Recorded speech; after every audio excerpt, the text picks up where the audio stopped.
Здравейте от мен! Аз съм секретар на Народно читалище Светлина, село Челнов, община Две могили, и заедно с кметство Челнов сме главни организатори на кулинарно-фолклорния празник на плодородието, който за 6-та година се провежда в село Челнов.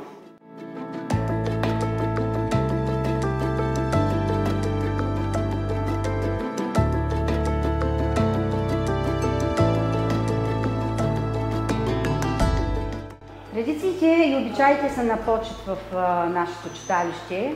Пазим ги и ги предаваме на нашите деца. Идеята за този празник беше точно такава. Първо, да се чува за Челнов с добро, и второ, да направим реклама на село Челнов, това, което е основното.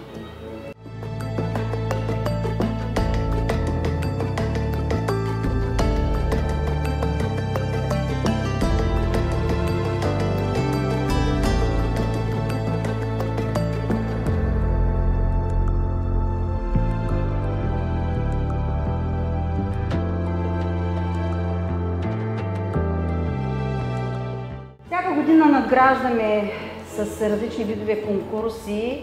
Тази година сме предвидили допълнителни такива, които са на журито, за автентично ястие, за съвременно ястие. Имаме и награда на кмета на община Две могили, на читалището в село Челнов и на кметство Челнов. Тази година поканихме и Царина Ивайло Hell's Kitchen като популярни кулинари, шефове в България. Популярни имена, и идеята беше точно такава, чрез тях да популяризираме този празник.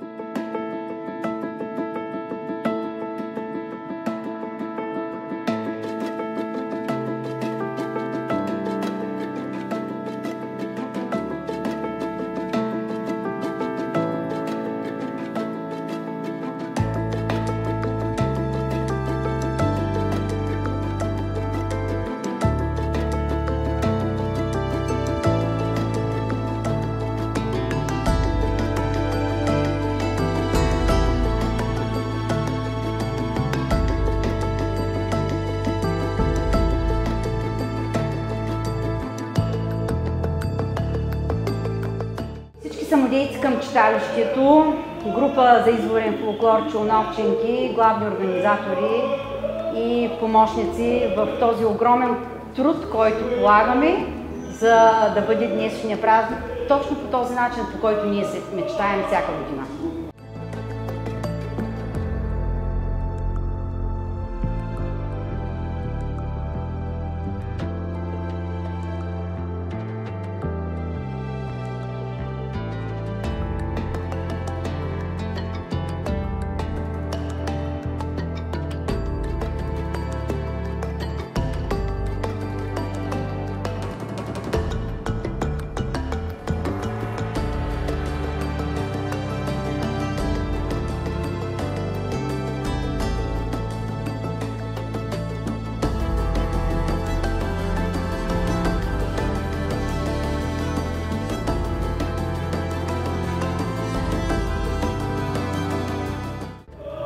Моето послание е все повече хора да посещават такива фестивали, защото точно такива фестивали обединяват хората и точно такива фестивали са мястото на многото усмивки, които са ни нужни в България.